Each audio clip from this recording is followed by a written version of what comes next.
Top balance muna mga master. Okay, welcome back again. Panibagong araw, panibagong DIY project.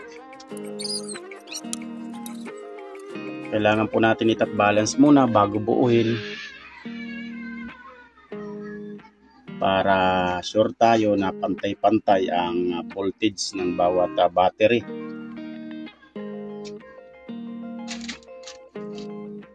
Sabi ng iba, hindi na kailangan i-manual top balance kasi may active balancer daw naman. Pero kanya-kanya lang tayong diskarte. Para sa akin, mas mainam pa rin na manual top balance muna bago buuhin.